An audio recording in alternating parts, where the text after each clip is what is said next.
정치판에는 수천 년을 이어온 아주 오래되고도 섬뜩한 격언이 하나 있습니다. 살아남은 자가 강한 것이 아니라 강한 자가 살아남는다. 하지만 오늘 2026년에 대한민국 여의도에서 우리는 이 격언을 조금 비틀어 봐야 할 것 같습니다. 가장 위험한 적은 외부가 아니라 내부에 있으며 쫓겨난 자가 칼을 쥔 자보다 더 위험할 수 있다 라고 말입니다. 2026년 1월 29일 대한민국 보수정당의 심장부인 국민의힘에서 역사적인, 아니 어쩌면 훗날 보수 괴멸의 서막이자 판도라의 상자를 연 날로 기록될지도 모를 치욕적인 결정이 내려졌습니다. 장동혁 대표가 쥔 의사봉이 국회 본청 회의실의 책상을 3번 내리치는 그 건조하고 날카로운 파열음과 함께 한동훈이라는 이름 석자는 집권 여당의 당적부에서 영구히 삭제되었습니다. 이것은 단순한 당원권 정지나 징계가 아닙니다. 정치적 사형 선고이자 보수 진영이라는 거대한 댐의 스스로 구멍을 뚫어버린 자해 행위일지도 모르는, 그야말로 돌아올 수 없는 루비콘강을 건넌 사건입니다. 보통 정당사에서 이 정도의 중징계를 받으면 쫓겨난 사람은 짐을 싸서 조용히 여의도를 떠나거나 억울함을 호소하더라도 일단은 산으로 들어가 집거하며 때를 기다리는 것이 불문율이었습니다. 승복하든 안 하든 당의 결정이라는 권위 앞에 고개를 숙이는 척이라도 해야 훗날을 도모할 수 있다는 것이 여의도의 오랜 생존 문법이었기 때문입니다. 그런데 지금 상황은 아주 묘하고 기이하며 전례 없는 방향으로 폭주하고 있습니다. 칼을 휘두른 집행자 장동혁은 피 묻은 칼을 닦으며 이제 당의 손을 떠난 일이라며 마치 아무 일도 없었다는 듯 쿨하게 뒤돌아섰는데, 목이 잘린 줄 알았던 한동훈이 링 밖에서 무려 2만 명의 사병을 모으며 진군 나팔을 불고 있기 때문입니다. 이것은 징계 불복을 넘어선 보수라는 거대한 껍데기를 깨고 나오려는 파괴적 몸부림입니다. 누군가는 이를 두고 읍참마속의 결단이자 뼈를 깎는 쇄신이라 칭송하고, 누군가는 토사구팽의 배신이자 권력의 폭거라 저주하는 이 피비린내, 나는 전쟁, 바야흐로 보수내전의 막이 오른 것입니다. 이 사태의 본질을 제대로 이해하려면 우리는 단순히 어전을 쏟아진 뉴스 헤드라인만 봐서는 안 됩니다. 수면 아래에서 꿈틀거리는 장동혁과 한동훈, 이 두 사람의 질긴 악연과 보수 진영 내부의 복잡한 권력 지형도를 입체적으로 복기해야 합니다. 한때 두 사람은 무너진 보수를 재건하고 정권을 재창출하겠다는 하나의 깃발 아래 서로의 등을 맞대고 싸웠던 동지였습니다. 하지만 권력은 부자지간에도 나눌 수 없다는 비정한 속성을 증명이라도 하듯 장동혁 대표 체제가 굳어지고 그의 리더십이 시험대에 오르면서 기류는 급변했습니다. 장 대표에게 전직 비대위원장이자 차기 대권 잠룡 1순위인 한동훈 전 대표는 계륵을 넘어 통제 불가능한 시한폭탄이었습니다. 대중적 인기는 아이돌급이지만 용산 대통령실과의 끊임없는 불협화음, 당론을 거스르는 독자적인 목소리, 그리고 무엇보다 당의 시스템보다 자신의 팬덤을 앞세워 자기 정치를 한다는 의구심이 6월 지방선거라는 거대한 전쟁을 앞둔 사령관 장동혁에게는 치명적인 리스크로 다가왔을 겁니다. 군대에서 지휘관이 둘이면 그 부대는 전멸한다는 말이 있듯 장동혁 대표는 이중 권력 상태를 더 이상 묵과할 수 없었을 것입니다. 장동혁 대표의 계산은 철저하고 냉혹했습니다. 지방선거를 불과 5개월 앞두고 당이 분열되는 위험을 감수하더라도 지휘체계를 일원화하지 않으면 공멸한다는 판단이 섰을 것입니다.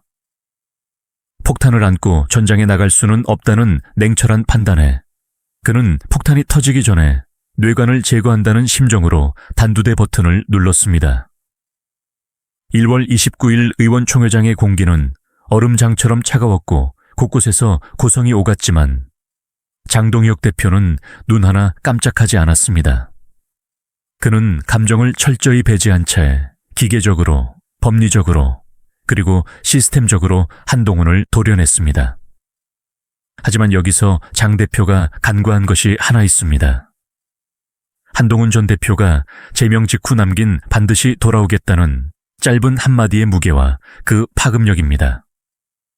이것은 패배자의 넋두리가 아닙니다. 내가 살아서 돌아와 너희들을 심판하고 이 당을 접수하겠다는 섬뜩한 복수의 서막이자 사실상의 대국민 선전포고였습니다. 이제 주사위는 던져졌고 루비콩항은 건너졌습니다. 두 사람은 각자 자신이 가장 잘 쓸 수 있는 무기를 꺼내 들고 마주섰습니다. 이것은 시스템과 팬덤의 정면 충돌이자 현재 권력과 미래 권력의 치킨 게임입니다. 먼저 성공을 날린 장동혁 대표의 행보를 보십시오. 제명 후 폭풍으로 당 게시판이 마비되고 지지율이 출렁이는 와중에도 그는 당황하는 기색이 없습니다. 오히려 보란듯이 호남을 가리켰습니다.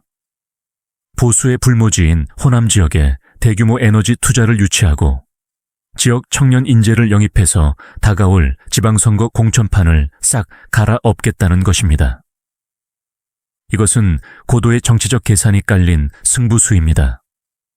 한동훈 한 명 없어도 우리 당은 시스템으로 잘 돌아가며 우리는 과거의 인물과 권력 투쟁을 하는 것이 아니라 미래의 먹거리를 챙기고 외연을 확장한다는 강력한 메시지를 던진 것입니다.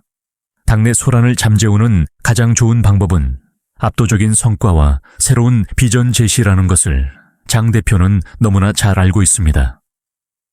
그는 오는 2월 4일로 예정된 국회 교섭단체 연설에서 한동훈 없는 새로운 보수의 청사진을 제시하며 자신의 리더십을 공고히 하려 할 것입니다. 이는 단순한 연설이 아니라 장동혁의 국민의힘을 대내외에 선포하는 대관식이 될 전망입니다. 반면 링 밖으로 쫓겨난 한동훈 전 대표의 방역은 훨씬 더 원초적이고 폭발적이며 대중의 감성을 자극합니다. 그가 선택한 전장은 여의도 국회의사당이라는 제도권 안이 아닙니다. 바로 잠실 실내체육관입니다. 수용 인원 2만 명, 웬만한 대형 아이돌 가수의 콘서트가 아니면 채우기 힘든 이 거대한 공간을 그는 자신의 무대로 선택했습니다. 지난번 1,500석 규모의 토크 콘서트가 예매 오픈 불과 8분 만에 전석 매진되었던 것을 감안해 아예 판을 10배 이상 키운 것입니다. 2월 8일 그 넓은 체육관이 구름 같은 지지자들로 꽉 차고 한동훈을 연호하는 함성이 잠실벌을 뒤흔든다면 어떤 일이 벌어질까요? 그것은 단순한 팬미팅이 아닙니다. 장동혁 지도부를 향한 무력 시위이자 내 뒤에 2만 명의 국민이 있고 그 뒤에는 수백만의 침묵하는 지지자가 있다는 것을 보여주는 사실상의 정치적 출정식입니다. 제도권 밖에서 거대한 팬덤을 무기로 제도권 안을 포위하고 압박하려는 전형적인 포퓰리즘적 저항 전략이자 장외 투쟁의 서막입니다. 여기에 더해 이 싸움을 진흙탕 싸움으로 만드는 제3의 세력들이 참전했습니다. 바로 오세훈 서울시장과 당내 소장파 모임인 대안과 미래입니다. 특히 오세훈 시장의 행보를 주목해야 합니다. 차기 대권을 노리는 오 시장 입장에서 장동혁 체제가 지방선거를 승리로 이끌고 당내 장악력을 높이는 것은 결코 달가운 일이 아닐 수 있습니다. 적의 적은 동지라는 말처럼 벼랑 끝에 몰린 한동훈 전 대표에게 손을 내밀며 장동혁 대표 사퇴를 촉구하는 것은 보수 진영 내의 지분 싸움에 그 또한 뛰어들었음을 의미합니다. 이것은 한동훈을 구하기 위함이라기보다는 장동혁을 견제하여 차기 대권 가대서 유리한 고지를 점하려는 고도의 정치 공학적 계산일 수 있습니다. 친한계 의원들이 항의성 의원총회 소집을 요구하고 원외 당협위원장들이 동요하는 것 또한 심상치 않습니다. 이는 국민의힘이 단순히 내홍을 겪는 수준을 넘어 자칫하면 제3지대 창당이나 분당 사태로까지 번질 수 있는 거대한 휘발성을 내포하고 있습니다. 보수 진영 전체가 친장동혁 대 반장동혁, 주류 대 비주류로 쪼개져 서로에게 총구를 겨누는 형국입니다. 이 살벌하고도 비현실적인 내전을 바라보는 바닥 민심은 흉흉하기 짝이 없습니다. 전통적인 보수 지지층은 그야말로 멘붕 상태에 빠졌습니다. 읍참마 속에 심정으로 이해한다. 당이 시끄러우면 선거에서 진다. 장동혁의 결단은 원칙 있는 쇄신이다라며 시스템을 지지하는 쪽과 지방선거를 코앞에 두고 득표력 있는 가장 강력한 대권 주자를 내친 것은 자폭이자 배신이다. 민주당 좋은 일만 시키는 꼴이다라며 분노하는 쪽으로 정확히 반으로 갈라졌습니다. 이들은 인터넷 커뮤니티와 유튜브 댓글창에서 서로를 분탕종자, 역적이라 부르며 밤새 설전을 벌이고 있습니다. 반면 중도층은 고개를 절레절레 젓고 있습니다. 고물가와 경기 침체로 민생은 파탄지경인데 집권 여당이라는 사람들이 밥그릇 싸움에만 몰두하며 서로를 죽이려 드는 모습에 깊은 실망감을 감추지 못하고 있습니다. 이제 결말은 누구도 예측할 수 없는 시계제로의 상태로 접어들었습니다. 장동혁 대표에게 이번 승부수는 외나무다리입니다. 6월 지방선거에서 승리한다면 그는 읍참마 속의 결단으로 보수를 혁신한 리더로 역사에 남겠지만 패배한다면 유력 주자를 숙청하여 보수를 분열시킨 원흉으로 낙인 찍혀 정치 생명이 위태로워질 것입니다. 한동훈 전 대표에게 이번 토크 콘서트는 생존 신고입니다. 2만 명의 함성을 보여주지 못한다면 그는 찻잔 속의 태풍으로 쓸쓸히 사라지겠지만 만약 그가 세력을 결집해 독자 노선을 걷거나 당 밖에서 영향력을 행사한다면 보수 진영은 그야말로 핵분열을 일으키며 공멸의 길로 들어설 수도 있습니다. 집 안에서 새는 바가지가 밖에서도 샌다고 했습니다. 지금 국민의힘 내부에서 들리는 이 거대한 파열음이 다가올 지방선거라는 태풍 앞에서 어떤 결과를 불러올지 아무도 장담할 수 없습니다. 저 멀리 민주당은 표정 관리를 하며 이 사태를 즐기고 있을지 모릅니다. 보수가 분열하면 필패라는 선거의 공식이 이번에도 적용될지 아니면 비 온 뒤에 땅이 굳는다는 말처럼 썩은 살을 도려낸 자리에 새살이 돋아날지 2월 4일 장동혁의 연설 그리고 2월 8일 한동훈의 함성 이 두 가지 사건이 대한민국 정치 지형을 뒤흔들 분수령이 될 것입니다. 보수 내전, 그 잔혹하고도 비정한 드라마의 결말은 이제 관객인 국민들의 손에 그리고 유권자의 표심에 넘어갔습니다.